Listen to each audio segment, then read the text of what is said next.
Aí esse irmão deveria orar essa manhã, ele ora e faz tremer o céu e a terra. Não, não faz. Ele tem a sua recompensa. Certo? No meio disso, ele diz, certo, quando você orar, espere a recompensa. Quando você dá, espere a recompensa. Alguém vê Jesus dizer isso? Entretanto, ele diz no verso 16, ele diz, tu, porém, pois é, gente, eu falei sobre quando você ora, eu falei sobre quando você dá, mas veja, tu, porém, quando jejuares.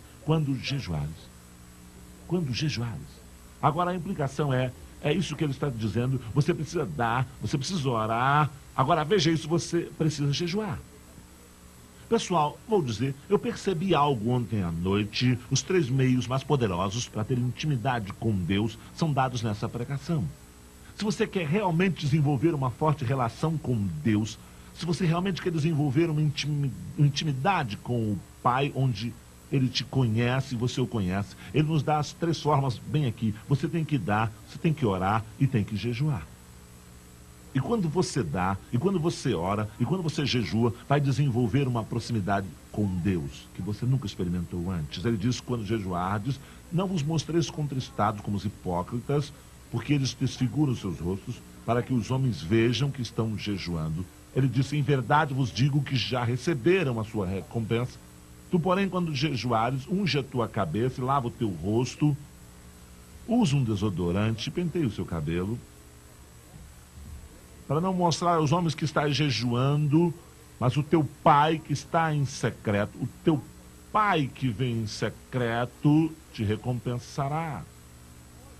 Eu quero dizer, ouça o que ele está dizendo, homem, ouça o que ele diz. Ele está dizendo, certo, assim como quando você ora, assim como você dá, quando jejua, homem, não faça como os hipócritas. Ele diz, não desfigure o seu rosto andando, se mostrando fraco. Você sabe, o que você está fazendo é para alguém chegar e te dar atenção e piedade. O que está errado com você? Deus me mandou. Deus mandou fazer esse jejum, aleluia. Bem, sabe de uma coisa? Você já teve a sua recompensa. Quando chega e dizem o que está errado com você, ou isso que você queria em primeiro lugar, veja o coração agora, o coração sabe. O coração sabe que foi isso que você quis em primeiro lugar, foi o que você quis em primeiro lugar, você já teve. Já teve a sua recompensa? Olha, você não pode jejuar para parecer piedoso e espiritual na frente das pessoas. Sabe que alguém chega e diz, o que está acontecendo? Deus mandou jejuar, aleluia. Jejum para poder e unção, aleluia. Graças a Deus, obrigado, aleluia. Bem, quer dizer, sabe, você já teve a sua chance de mostrar a sua piedade, espiritualidade na frente de alguém, assim você já teve a sua recompensa. Você entende o que eu estou dizendo? Agora ele está dizendo, é assim, ele não está dizendo que alguém não vai saber que você deu porque você preencheu um cheque, ou alguém não vai saber que você orou porque você fez uma oração em conjunto, sabe? Não é um pecado ou uma falha quando alguém sabe que você está jejuando.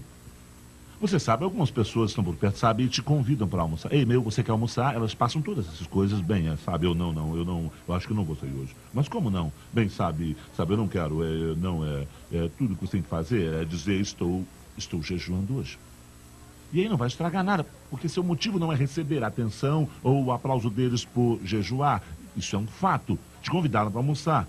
Aqui é outro fato. Você não vai porque você escolheu se abster ou se privar da comida, você está em jejum. Então apenas diga, eu estou em jejum, eu não vou comer hoje, eu posso sair, beber água com você e acaba por aí. Porque se você não fizer isso e começar a agir misteriosamente, então vão continuar. Bem, você não quer ir comer, você não quer comer peixe, o que você não quer? Você passar um tempo comigo, bem, o que está acontecendo? Isso poderia ser resolvido simplesmente com a declaração, estou em jejum. Veja, estamos tão profundos nisso que andamos dizendo, eu não posso falar em jejum, porque se eu disser que eu estou em jejum, então essa é a recompensa. Não foi isso que ele disse.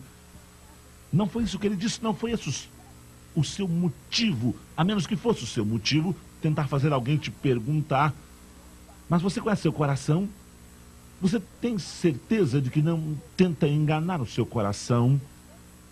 Não tente enganar seu coração. Você sabe o que é. Alguém fala assim, não estou cobiçando, você sabe.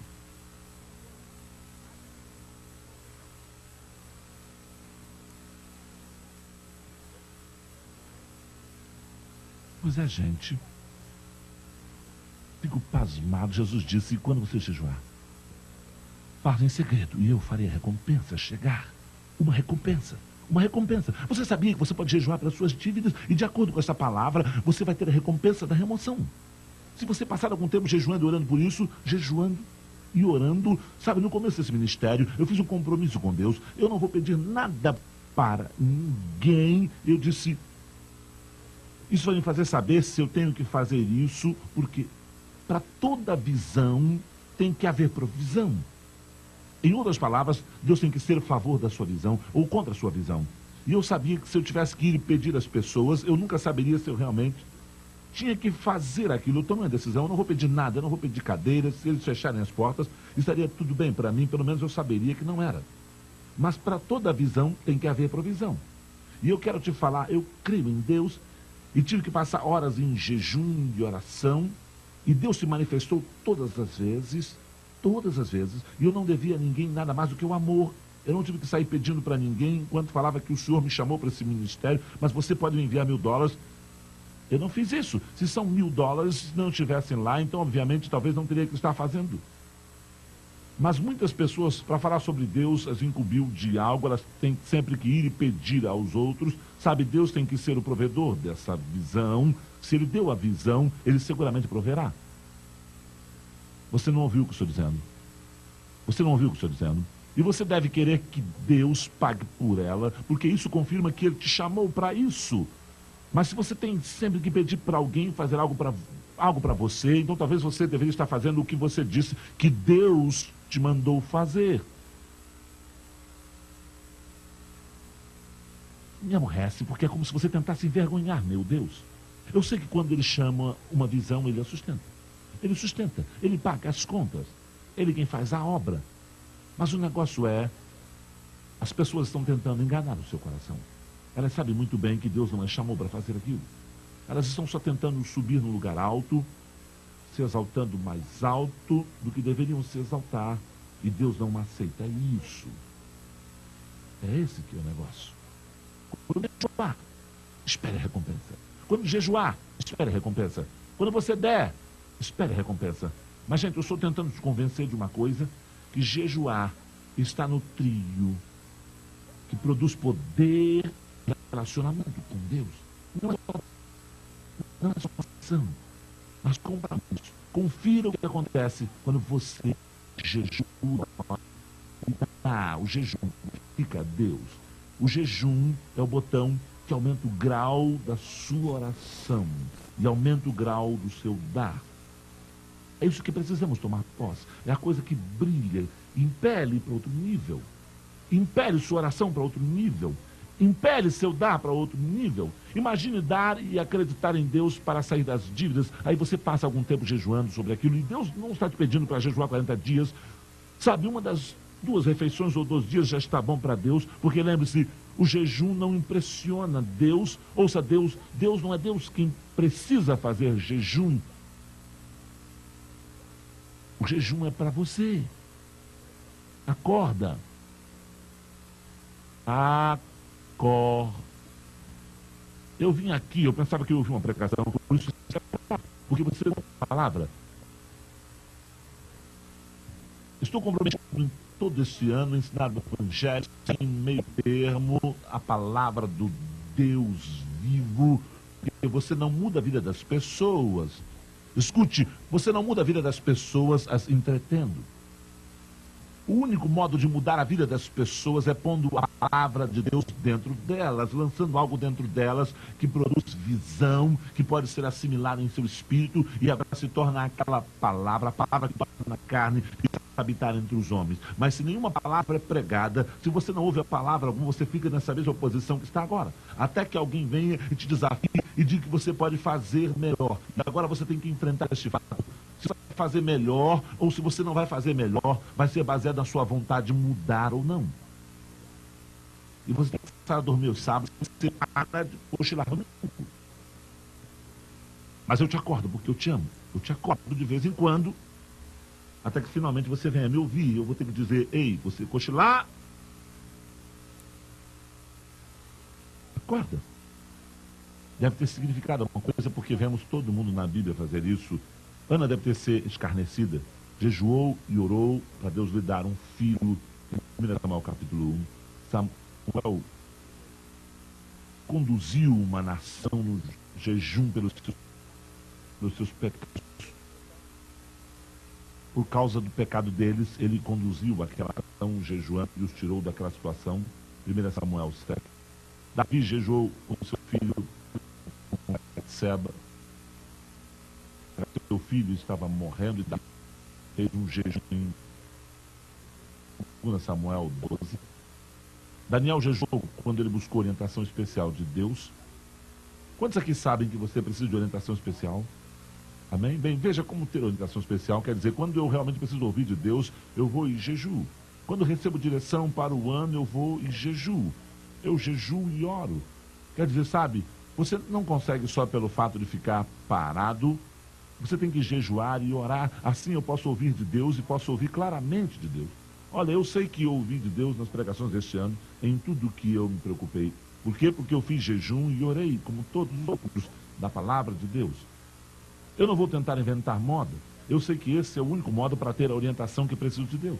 Isso é com jejum e oração. Esther, no livro de Esther, capítulo 4, dela ia ser destruído, mas ela fez um jejum para fazer seu pedido diante do rei, quando o rei já tinha enviado um decreto que mulher nenhuma viesse, ele fizesse pedido, ou seria morta e executada. E aquela mulher fez um jejum e achou favor aos olhos do rei, e o povo dela foi salvo por causa da oração. E a direção, o poder e o favor que veio pela oração e jejum. Você vê Paulo e Barnabé em Atos 14, antes designados anciãos. Por isso que muitas pessoas acabam coisas erradas. Elas não passam tempo no jejum e oração pelas decisões que tem que tomar, e passam tempo orando depois das decisões. Os líderes da igreja em Antioquia jejuaram antes de enviar Paulo e Barnabé como os primeiros missionários no livro de Atos 13. E você pode achar várias pessoas diferentes. Jesus jejuou, Elias jejuou, Moisés jejuou, e agora, claro que eles tiveram um jejum sobrenatural, todos esses três. Jesus jejuou 40 dias e 40 noites, Elias 40 dias e 40 noites, Moisés 40 dias e 40 noites, mas esse é um jejum sobrenatural. É melhor ter um jejum natural quando você faz, porque senão você morre. Sabe por que alguns termos técnicos sobre jejuar, mas sabe, nós precisamos entender, esse é o caminho para o poder. Repita isso comigo: jejum e oração. É o caminho para o poder. Jejum e oração produzem poder em minha vida. Eu declaro então, no fim desse mês, meu nome é poder. Quero dizer, é isso que você vai ter em todas as áreas. Se você precisa de uma palavra de Deus, unção dobrada, poder dobrado, o poder de ter isso é através de viver uma vida de jejum e oração. E Deus não está pedindo muito, mas você tem que chegar a um ponto de perceber que a palavra de Deus é mais necessária e mais estimada que a refeição básica quando você tiver fome da palavra, quando você estiver cansado de andar errado, quando você estiver cansado de não ter uma resposta para a sua oração, quando estiver cansado de não ter um mover, quando você estiver cansado de estar com o corpo doente, quando você estiver cansado de um casamento que só dá errado, quer dizer, só confusão na cabeça, sabe? Você pode pensar que as coisas não vão bem no casamento e quase não dá certo, você pode tentar ignorar, mas sabe, você não pode fazer isso, sabia? Principalmente se você é um pregador, se tiver uma briga com sua esposa antes de você pregar, é melhor resolver isso, porque ela estará sentada na primeira fila. Você entende o que estou dizendo? Então quero que você faça isso, quero que você tenha um diário. Esse mês quero que você anote algumas coisas que o Espírito Santo te disser. Quero que você anote algumas instruções que ele vai te dar. Haverá algumas palavras que virão sobre como lidar com a dívida e como lidar com o casamento e como controlá-lo. Anote, anote. Agora não espere uma grande... Planejou o seu futuro e há algumas coisas que ele quer fazer para o seu futuro, mas há a liberação de dívida em seu futuro. Há cancelamento.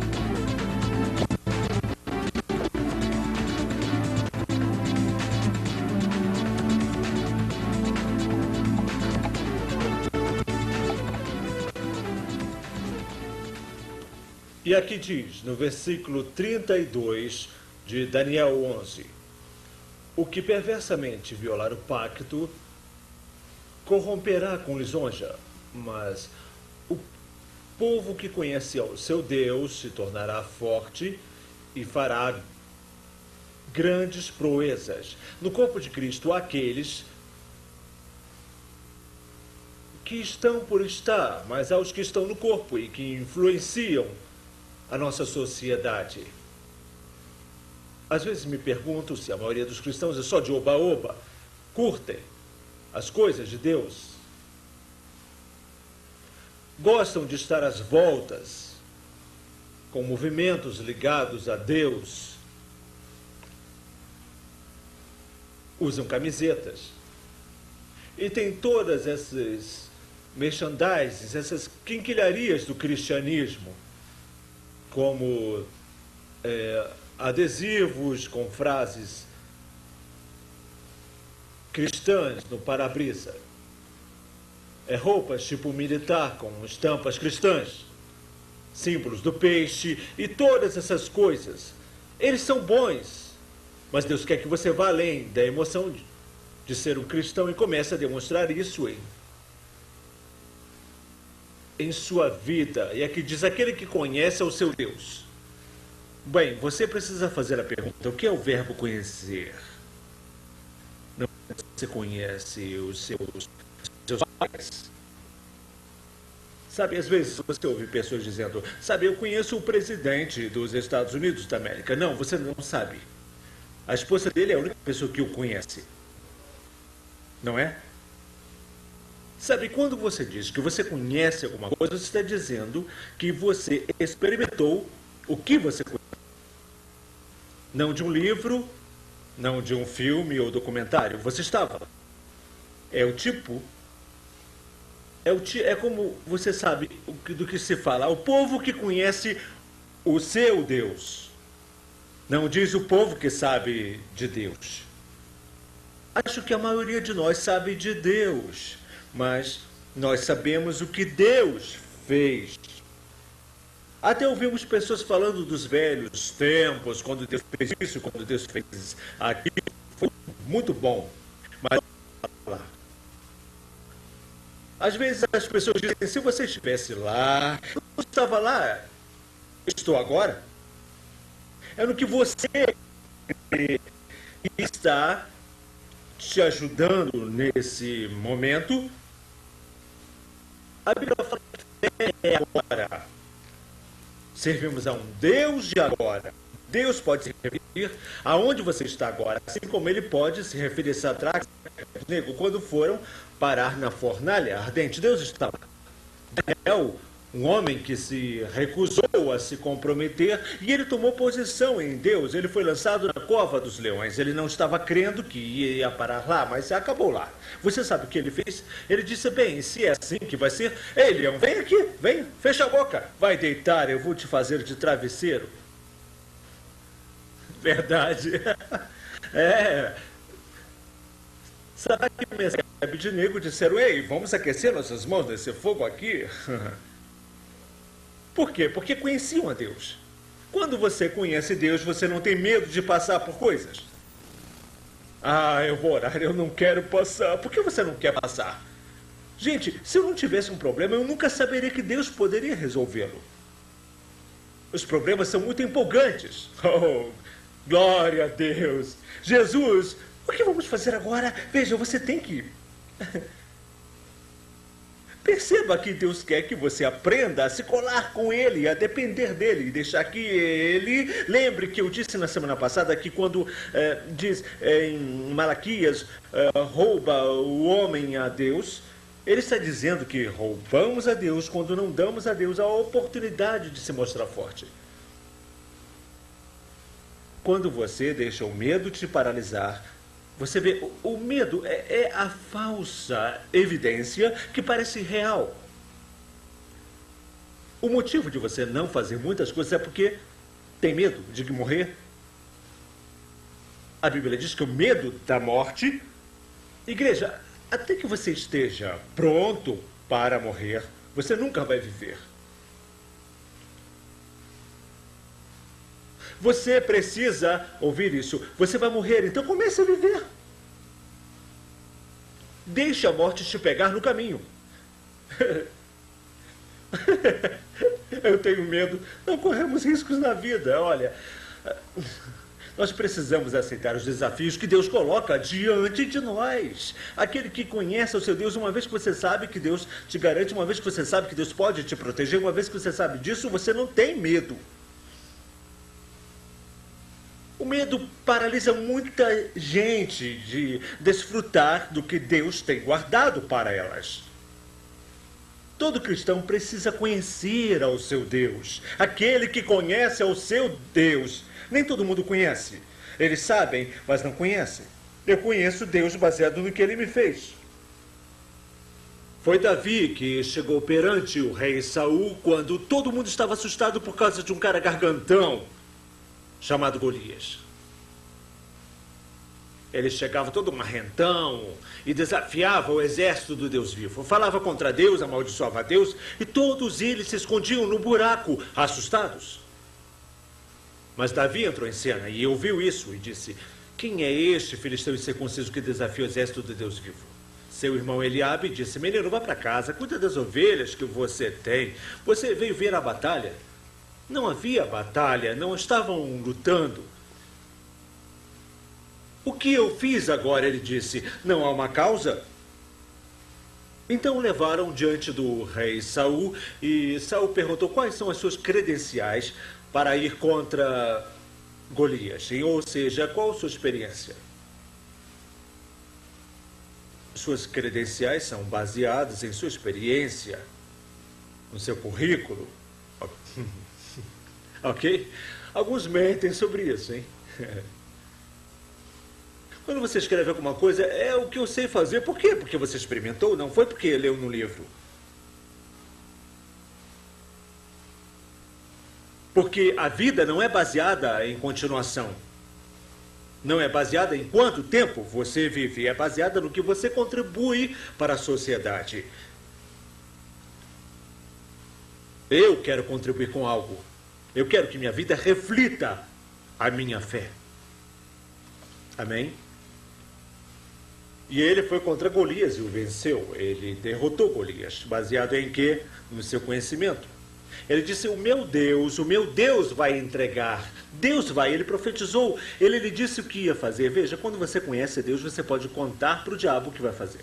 Você pode contar para as suas circunstâncias o que vai fazer. Você pode falar para os problemas que enfrenta o que vai fazer. Hoje eu vou me alegrar em Deus. Hoje eu vou ser feliz. Hoje eu não vou deixar que me afete mais. Hoje eu me decidi.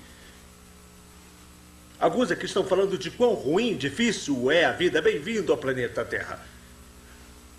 Ninguém sabe dos meus problemas. Viva a vida. Fala sério. Nós precisamos conhecer a Deus. Aquele que conhece o seu Deus será o quê? Forte? Eu quero que você veja isso. Eu disse que serão fortes. Deus não se associa à fraqueza. Leia sua Bíblia. Se lê por toda a Bíblia sobre os filhos de Israel, Deus teve problemas para convencê-los a crer nele. Eles sempre duvidavam. Sempre tinham medo, sempre queriam voltar para o Egito. Não podemos aguentar mais isso, está quente, está frio. Viveram muito pelo que sentiam. E Deus teve dificuldades. Ele disse a Moisés: eu vou matá-los. Moisés disse: por favor, Deus, não faça o que os egípcios vão falar. Toda vez que os filhos de Israel venciam, ganhavam. Deus dizia a Moisés: é o meu povo. Toda vez que falhavam ou voltavam para o Egito, Deus falava para Moisés e dizia: Moisés, o teu povo. Deus ama quando nós ganhamos. Ganhar é uma atitude, é bom ânimo. Aquele que é nascido de Deus vence o mundo. E essa é a vitória que vence o mundo, a nossa fé. Você pode vencer o mundo. Você nasceu para vencer. Existe uma canção idiota por aí que diz assim: eu nasci para perder. Isso que é ridículo. Como é que você pode? Você não nasceu para perder. Você sabia que quando sua mãe e seu pai se uniram, havia milhões de espermas lutando por um óvulo apenas? Tem gente aqui que imaginou uma coisa no cérebro. Falar sério. Você foi o único que conseguiu. E você quer chegar no planeta e tem a audácia de dizer que é um perdedor há um tempo. É uma acusação contra você. Você matou todos os seus irmãos e irmãs. Você venceu e agora você não quer ter vitória? Ei, diga para alguém, você nasceu para vencer. Vencer é de Deus. Ah, uma coisa no ganhar. Você já ganhou alguma coisa? Sabe, já que eu sou homem, eu vou falar do ponto de vista masculino. Jogos. Gostamos de competição. Gostamos de competir para nos exibir.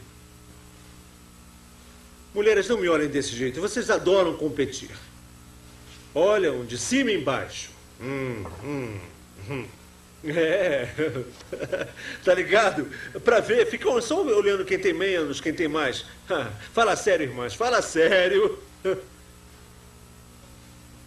Vocês também competem entre si. Nós só fazemos isso nos jogos, vocês fazem em toda parte. Agora, estar no time que está ganhando é muito divertido de andar nas ruas, sabe? Na escola havia rivalidade, sabe? Tinha um time, meus amigos que iam para outras escolas no bairro, eu sempre falava, por favor, não perca, porque se perder, eu vou ter que ouvir por uns 6 meses. Eu quero ter direito à vanglória. Ei, Jesus ganhou a batalha, então nós podemos ter direito à vanglória. Vamos lá, gente, aleluia. Eu vou me vangloriar em Deus, vou me vangloriar de como ele bradou com o diabo. Ele bradou com o diabo. A Bíblia diz, ele diz que somos mais que vencedores. Agora, o que é isso? Eu ouvi uma história, eu não sei contar muito bem, mas eu vou contar para vocês. Uma jovem senhora casou com um cara, um boxeador.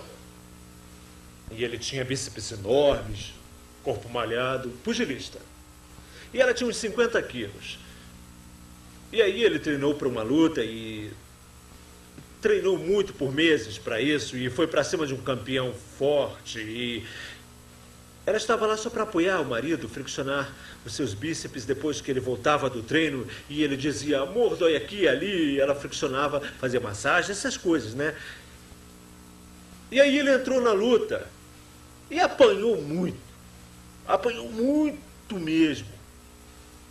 Perdeu uns rounds. Mas no 10º round aconteceu dele bater no queixo e nocautear o cara. E ele foi o ganhador, o vencedor. A imprensa estava lá, atrás. A imprensa estava lá filmando tudo, enquanto ele, no holofote, falava para a mídia. Queremos assinar um contrato para o comercial, isso e aquilo, sabe? Naquela noite, estava no carro, indo para casa. Na hora que ele abriu a porta, sua esposa o fez entrar em casa e ele virou, ele deu um cheque de $10 milhões. Ela é mais do que vencedora. Não fez nada e ganhou um dinheirão, uma grana preta. Foi assim que Jesus venceu a luta por nós. Jesus venceu o diabo por nós. E então ele virou e disse, eis que vos dou o poder. Gente, isso me faz mais do que vencedor. Amém. Então Deus disse, eu te fiz mais que conquistador, mais que vencedor, mais que vitorioso. Aquele que vencer, Deus o fará sentar. Quer sentar perto de Jesus? É melhor vencer algumas lutas na vida. Porque eu não vou me sentar perto de você se você não vencer. Eu vou dizer, Jesus, esse cara não ganhou nada, põe ele no banco de trás. É sério, gente. Deus quer que vençamos na vida. Nós temos todas as armas para vencer. Nós temos o escudo da fé, verdade. Temos a espada do Espírito, que é a palavra de Deus. E a Bíblia diz que vencemos pelo sangue do Cordeiro, que é a palavra de Deus, como? Com testemunho. Como você tem o testemunho vencendo alguma coisa? Porque quando você vence, você é qualificado para lutar novamente. Quando você foge da luta, você é qualificado para o cativeiro. É muito melhor ganhar. Eu sei que vivemos numa sociedade que não acredita Treinamos nossos filhos para não ser agressivos, até vamos aos conselhos de classe e reuniões de pais e dizemos, bem, não ponha pontuação nos jogos, vamos deixar que joguem por diversão. Eu não quero meus filhos jogando com seus filhos. Jogar por diversão? Ah, dá um tempo. Ser nocauteado, atingido pela bola de beisebol. Eu quero jogar é para ganhar. Porque é muito melhor quando você tem um troféu em cima da cristaleira, é verdade. Ganhar faz algo com a sua psique. Você já ganhou alguma coisa? Hein? É que se você se sente bem, orgulhoso e se sente feliz. E olha nos jogos e você sempre olha para o time vencedor. Ele ganha dignidade, o time campeão comemora, sabe? E joga champanhe para todo lado. Uhul! Ficam dançando, tudo. E o outro vestiário está quieto. E aí o repórter diz, mas vocês acham do jogo? Que pergunta. O que quer dizer com isso? Eles perderam. Na vida há os vencedores e há os perdedores. E tudo baseado em se você joga bem. Se você estuda o adversário. Descobrimos as fraquezas do adversário e aprendemos a lutar bem. É a vida. Não há nada com os lados quando você joga a moeda. Cara ou coroa, vencer ou perder, é a vida. Agora a Bíblia diz, aquele que conhece o seu Deus, olha aqui, o que você vai ter quando você conhece, e você vai ter força, e essa força vai te dar habilidade para fazer proezas. E é isso que Deus quer que vejamos na vida. Então precisamos conhecê-lo. Agora, precisamos conhecê-lo como o nosso Pai do céu. Temos que conhecer quem Deus é para nós. Quem é Deus para você? Quando você menciona a palavra Deus, o que você está dizendo para si? O que você vê quando você diz Deus? Agora, para muita gente, quando diz Deus, eles pensam em alguém que é muito arcaico. Pensam em alguém que não pode relacionar com o século XXI. Quando você fala de Deus para pessoas, elas se recuam porque pensam que ele é alguém por aí no universo que não pode se relacionar conosco nesse planeta. Nós temos uma imagem de um Deus muito mau. Por que não fazemos uma boa imagem de Deus sorrindo e curtindo a vida? Sempre mau, deprimido. Agora, no Velho Testamento, as pessoas não nasceram de novo. Deus estava tentando criar um caminho para o Messias poder chegar. E quando ele fez o pacto com Abraão, todo o propósito era para Jesus chegar. Gálatas diz, mas vindo à plenitude dos tempos, Deus enviou seu filho, nascido de mulher, nascido debaixo da lei, para fazer o quê? Resgatar. O homem precisava. Cristo é o Redentor, é o substituto, é o intermediário entre Deus e o homem. Então aqui Deus diz, eu vou enviar alguém que possa me representar do modo que realmente eu sou. Você vê, o pecado do povo no Velho Testamento trazia juízo. A Bíblia diz que o salário do pecado é a morte. Então, certo, Deus teve que permitir a morte. Por quê? Por causa do pecado. Mas depois que Jesus Cristo veio, o dom de Deus é a vida eterna. Veja, agora estamos andando nos dons de Deus, na graça de Deus, na presença poderosa de Deus, que nos dá a vida eterna. Precisamos mudar o nosso conceito sobre Deus.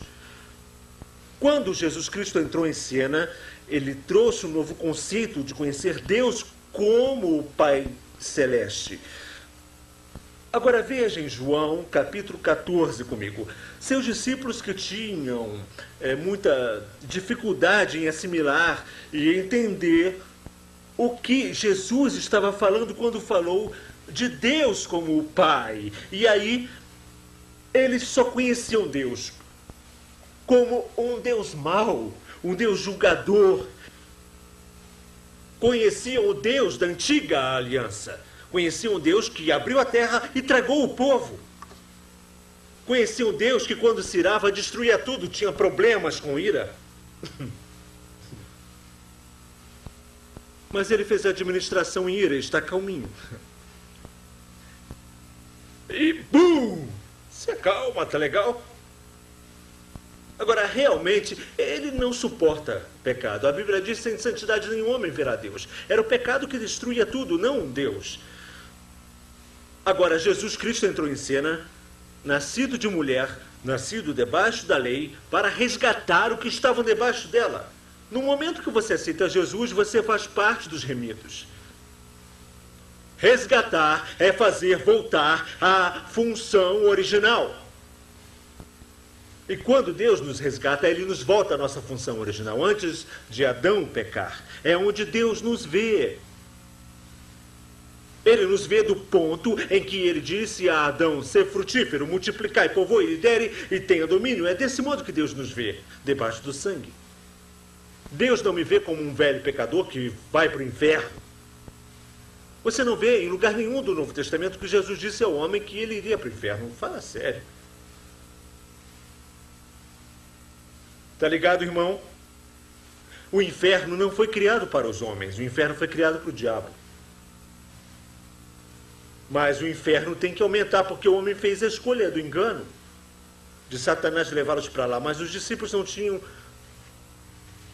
Os discípulos, eles não tinham o conceito de Deus como Pai. Mas, sabe, no livro de Lucas, capítulo 9, você fica em João, capítulo 14. Mas em Lucas 9, quando Jesus queria passar pela aldeia de Samaria, e os samaritanos haviam rejeitado Jesus uma vez e não receberam a sua mensagem.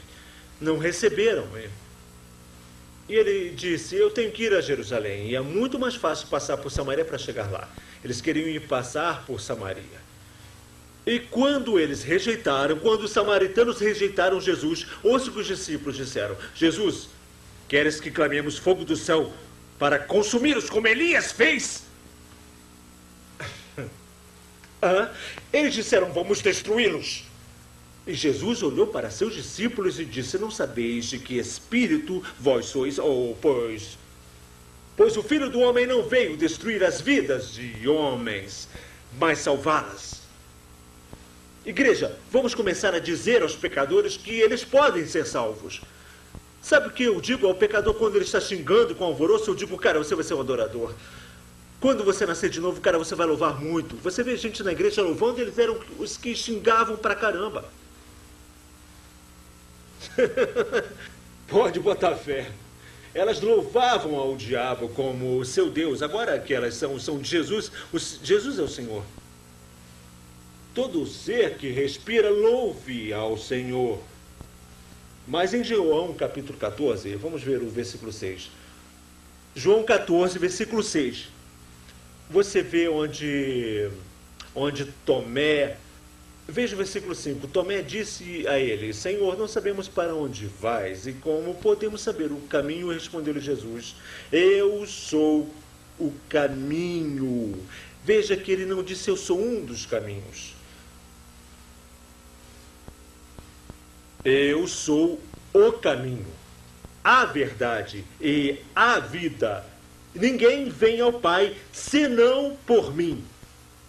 Se conhecesses a mim, conhecerias a meu Pai também. E já desde agora o conheceis e o tendes visto. Como? Felipe disse a ele: Senhor, mostra-nos o Pai, e isso bastará para nós. Agora, por que Felipe disse: mostra-nos o Pai? Porque eles não tinham conceito de paternidade. Muitos aqui, se eu menciono a palavra pai para você, você volta ao passado, os muros erguem e você está pronto para lutar. Porque na sua mente, quando você menciona pai, você pensa em seu pai que te deixou aos 2 anos. Você pensa no pai que te abusou, você pensa no pai que te decepcionou quando não foi a sua formatura, é nisso que você fica pensando. Então você não pode se encaixar no que eu estou falando. Sabe a razão das pessoas terem dificuldade de crer em Deus? É porque associam o coração de Deus com o coração de seu pai. Bem, eu não sei se eu posso confiar em Deus porque meu pai me decepcionou. Deus você não pode pôr Deus no mesmo limite do seu pai.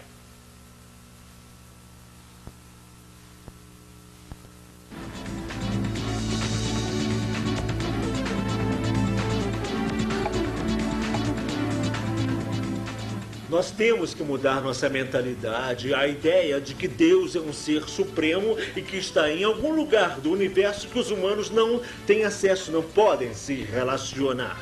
A razão de muitos não confiar em Deus como o Pai é porque não pensamos que podemos nos relacionar com Ele.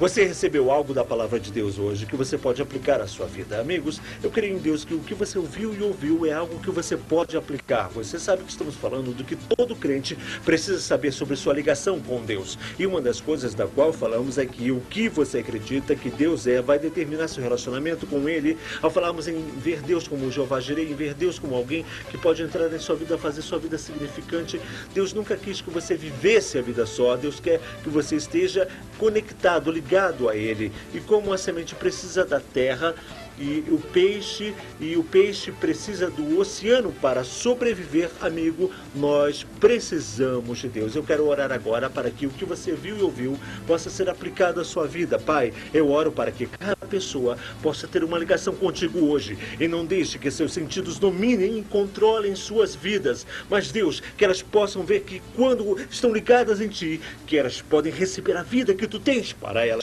Eu oro agora para que cada pessoa seja abençoada, receba teu Espírito, o Espírito de sabedoria e revelação repouse sobre elas e faça ser a pessoa que devem ser. Eu oro isso agora no nome precioso de Jesus. Amém, amém. Amigo, nosso tempo acabou, temos que parar agora, mas semana que vem nos veremos nesse canal. Até lá, levante a cabeça e lembre que Deus quer que você viva a sua vida com um propósito e não de crise em crise. Até semana que vem nesse mesmo canal.